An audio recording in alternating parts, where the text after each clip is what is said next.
here's a look at our Glycol Tuner. We have two circuits. You'll see the H.V.A.C at the bottom for the bottom circuit, H.V.A.C at the top for the top circuit. We have a chiller pump, and behind that is a process pump. The chiller pump just circulates the solution in the tank. And then the process pump will take that solution out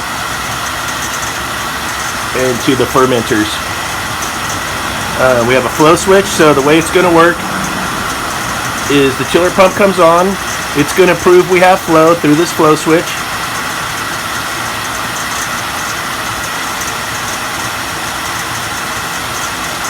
And that's going to be in series with our thermostat. So if the thermostat's calling, it's getting a call for cooling.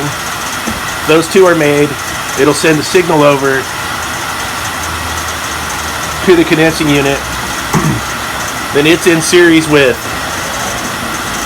the oil pressure safety control and a dual pressure switch. So we're going to look at our low pressure and our high pressure. If those are all made, then it'll go ahead and make the circuit to the contactor for the compressor. Pardon me, not to the compressor, to the solenoid valve. It'll complete the circuit to the liquid line solenoid valve. Solenoid valve opens, our pressure comes up, our pressure switch makes, and our unit will turn on. And that's an overview of just the basics on it. Very simple. Inside of the control panel, just basic thermostat, main breaker, fuse protection, and we got our motor starters for our process pump and our circulation pump.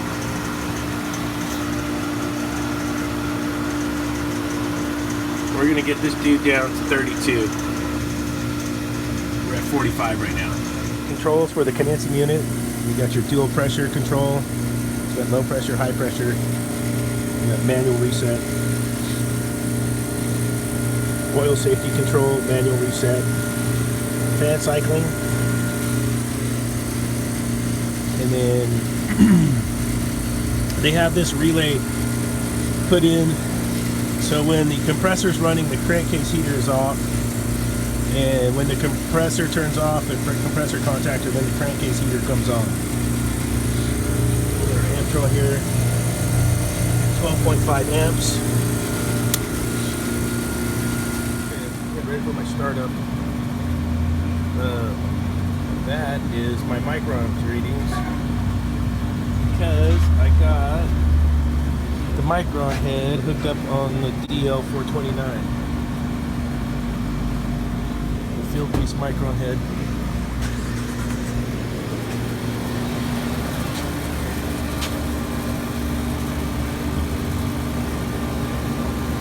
We've had the vacuum pump on there overnight. We're going to start this thing up and check it out here.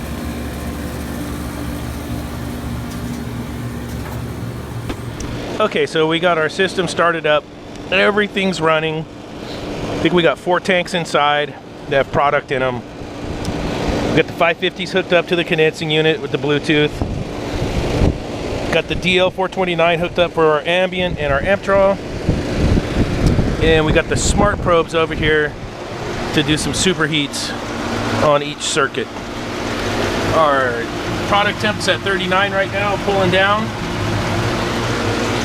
Both pumps are running. Another Glycol solution. I want to take a look up here.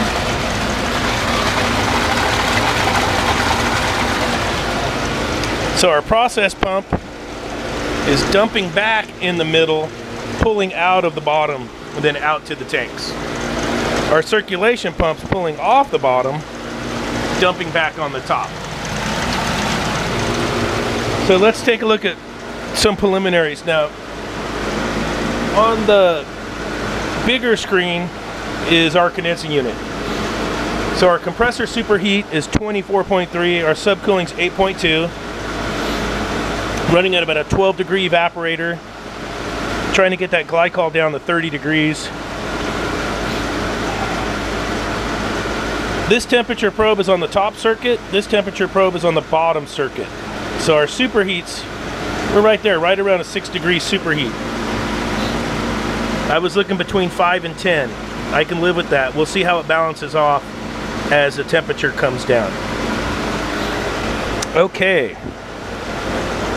So, the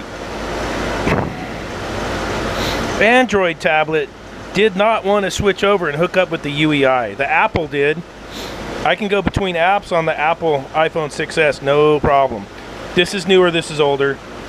So, back to what we were talking about. Compressor superheat, 24.2, my subcooling's 9.4. My compressor amps with condenser fan motor are 14. My ambient is 83 degrees. If I go like this, I go back to the smart probes.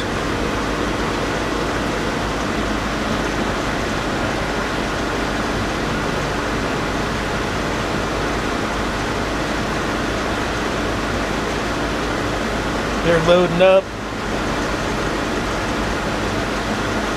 There we go. 5 degrees superheat there. I'm at 9 degrees on my bottom coil. It's neat to see how the circuits are different and how it moves around as it gets different load on that coil while it's sitting in that glycol solution.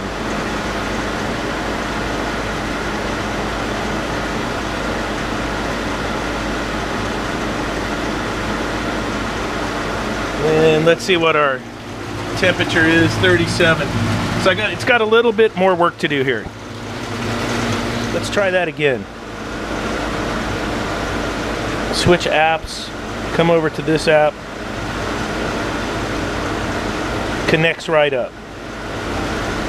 And my amp draw, my ambient, amp draw, ambient. Let's close out of that one. Go back to the smart probe, see if it'll load up.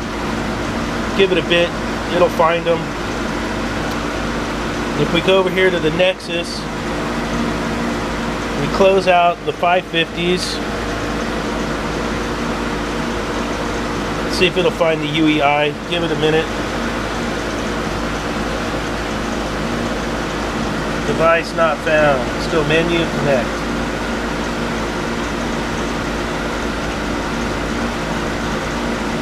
Device not found. It likes it when there's not other interference with Bluetooth. This one doesn't mind. Of course, it's a newer device. So, that's interesting.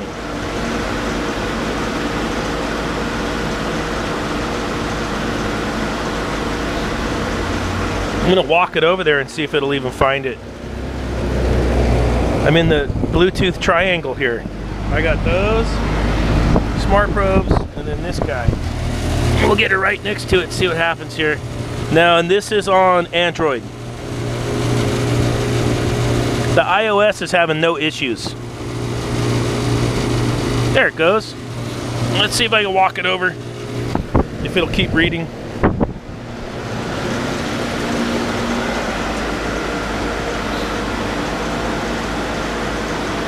She was just having a hard time connecting, but once I got it connected, we're back in action.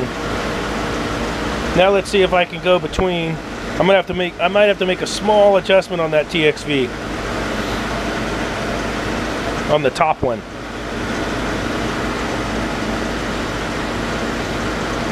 See if we can hook up to the condensing unit here.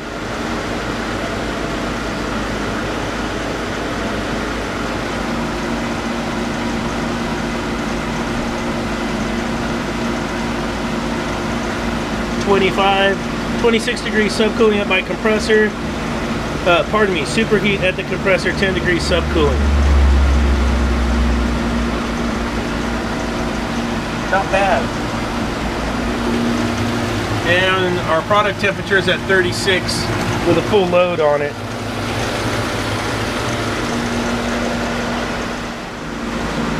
Let me see if I can get this one to switch to the smart probes.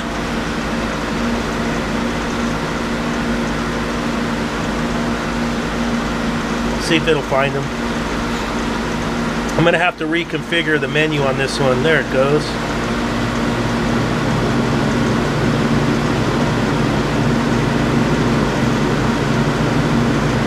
Has no problem finding the smart probes.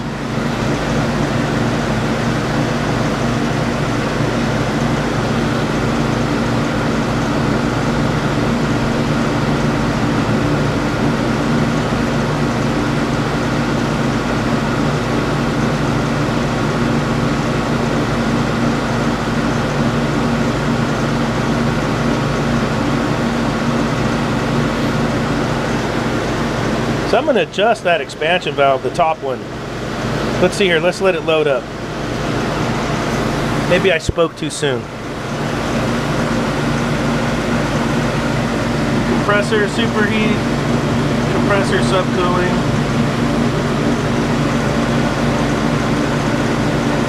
Circuits are about the same now. It's balancing out pretty nice. I can live with that. That's our Testo smart probes hooked up. Just reading one pressure. 550s are over there, Bluetooth. Then we were getting our ambient, our amp draw down here. Kind of like the Bluetooth Toolmageddon. And we can go inside and see how the tanks are dropping. That's an overview of this little setup.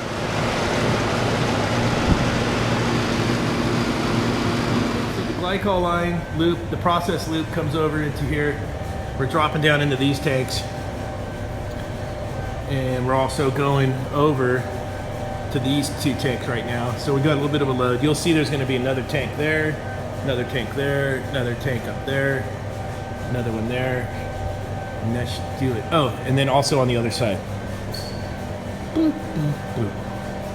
So it'll be doubles all the way down.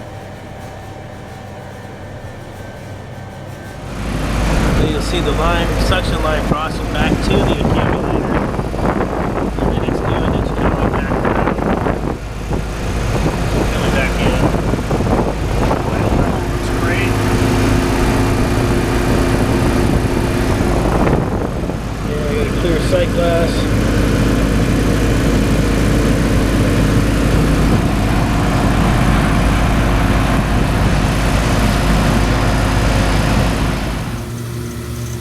Coming around the 34.